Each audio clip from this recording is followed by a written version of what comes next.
Hello everyone and welcome back to another video. Today we are doing a layout update video. Now the last one was around December time.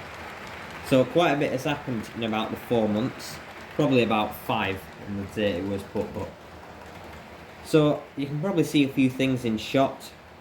But I'm not going to point them out yet, but you can probably see a few things if you've kept up to date with the layout.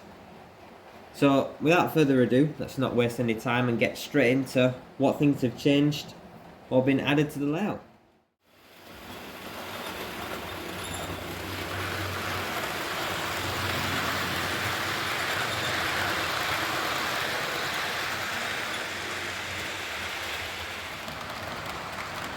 So then, as we are at the tunnel area, a big thing that has happened first down this end is the tunnel portal has actually moved forwards.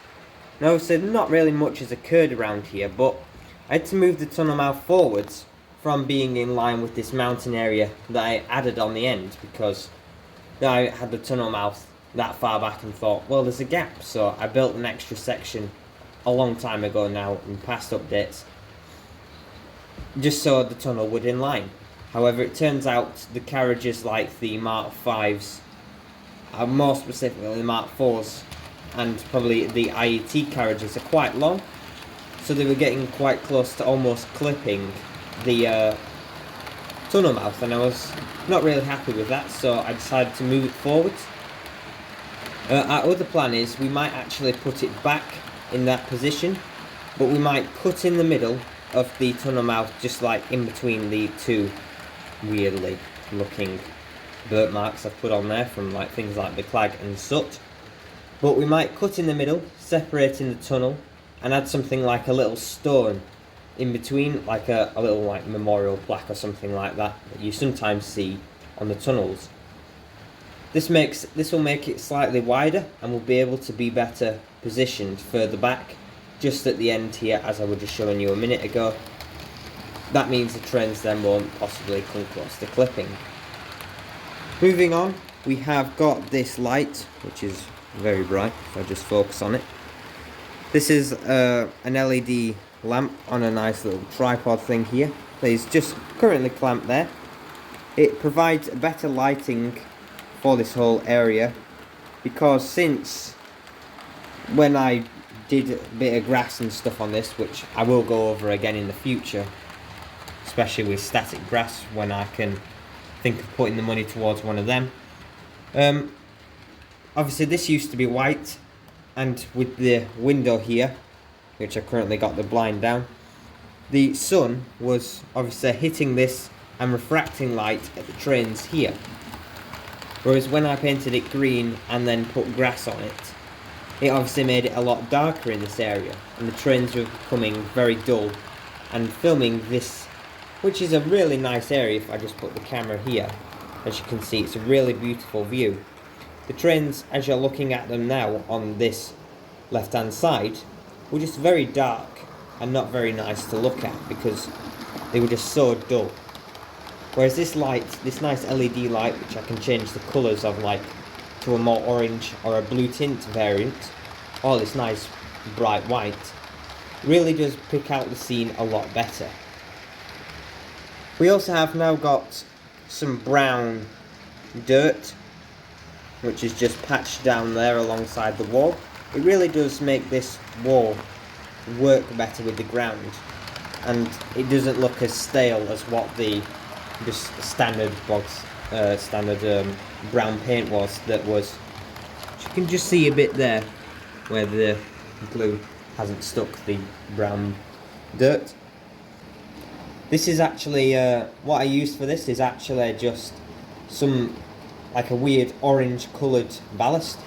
I had some brown powder and I mixed them in together, mixed them up, and got this nice dirt effect, rather than having to go out into the garden, which obviously I have seen does look very nice, but this is a lot easier, more technique.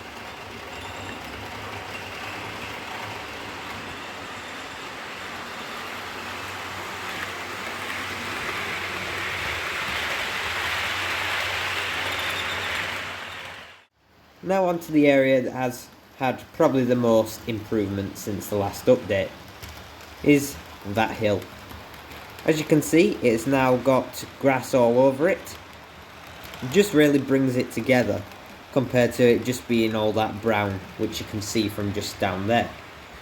It's also got a wall on it. It's a nice stone wall if I just bring you closer. As you can see, it's a proper bog standard British countryside walling there. As you can see, it spans all the way across, so obviously it continue off both sides of the board, left and right. That wall is from That Model Rower guy. He's a little online shop. I don't know if they will be available, but if you just search him on YouTube, you should be able to find him. And he did a little video on these. He said in the first run of these they sold out like mad, so I don't know if they're still available, but they're definitely worth it because, as you can see, they do mould very nicely to the contours of the hill that I have made there. They also do feature, well, no, the walls don't, but I have fitted these two little cameramen, one there and one just here. They're both looking at the great view of the station, and I mean, who wouldn't want to see that view? I certainly would love to train spot there, you know, seeing the King and the 40 coming through on rail tours, maybe see a Great Western HST or something. So yeah, I added a couple of them. I would like to get a few more, just a few more little train spotters, because obviously these ones have cameras and stuff. And another big one is obviously the addition of the Dapple semaphore.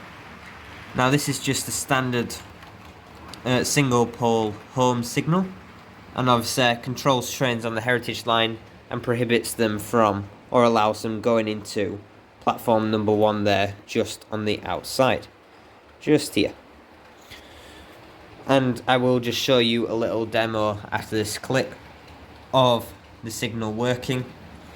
And as simply, the signal just works currently, just temporary, from this little button here. So if I just press it, as you can see, it's now gone up, and I press it again and it goes down.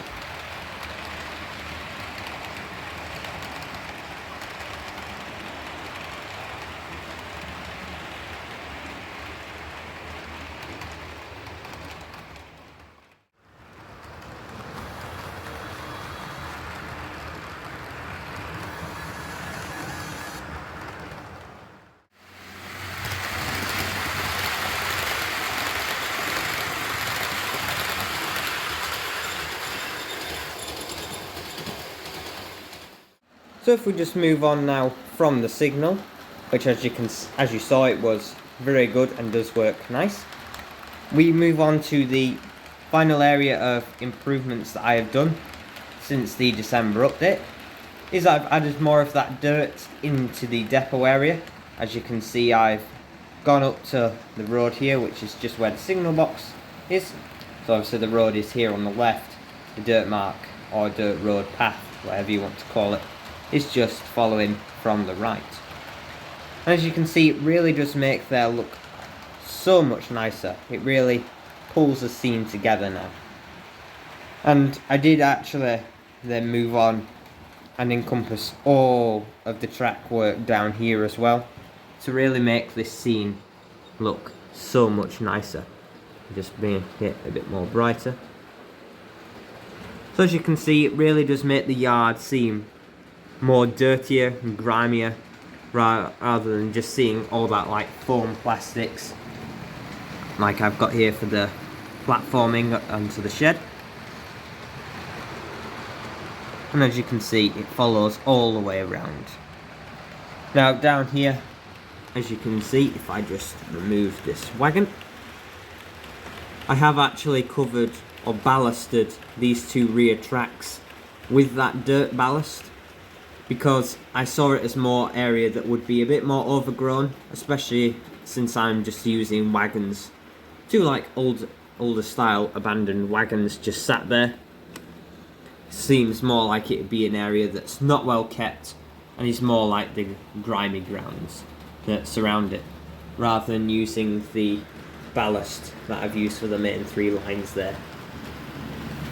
So I have had to remove the fencing currently, and when the fencing goes in properly, we will be drilling in holes, and it'll have little bits of like brass or something to make sure it does go into the holes and it is deep enough so then it can be properly fixed down, rather than before, which was just temporary, me pushing the little legs of the walls into the foam, which was causing a lot of holes. One final thing is, I've now changed out this little building from the little, I'll just get this here, from this little container which I was using as like the little hut for the work staff.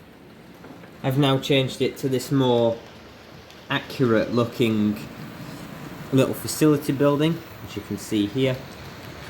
I'll just move it around. Oh. As you can see, it's just remarks more of a little building that the staff, the workers, would probably more, you know, just go for areas to have like a bit of meat, a dinner, you know, have a cup of coffee, some biscuits or something, rather than them just going into a container.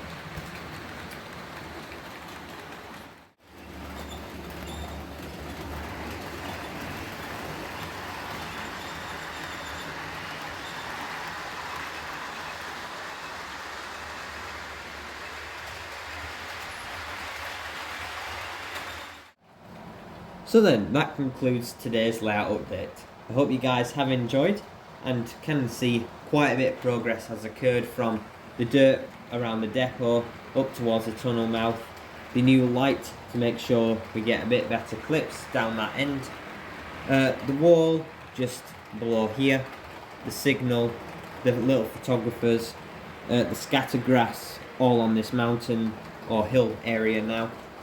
It really is all bringing the scene together on the layout now. Future steps would obviously be static grass, as I was saying in the last episode. It's just trying to foot the bill of trying to get one, because they are quite expensive. And also probably finishing ballasting the points, because points like this are still missing ballast in between them. Whereas I've got two of them that have, for example this one here and the number 4 point here to go into the depot.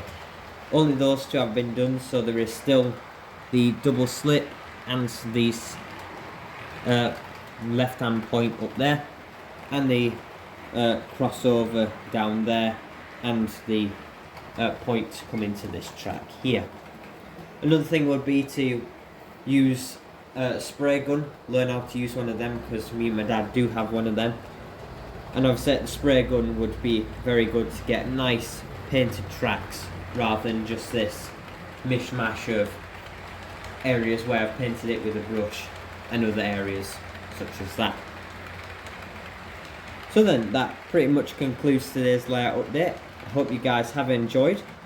There is a plethora of videos to watch on the channel, and please do consider subscribing. There is also, I do also have a Flickr page, which is areas where I've got some good railway photographing photos from my little trips out, and also some local trains that pass by me. Some things include Black 5's 45407 came up, the Copper Pit line not so long since, and the 37 with the 90. And there's so many other photos, so please do go and check out my Flickr page, link in the description. Thank you very much for watching, and I'll see you in the next video.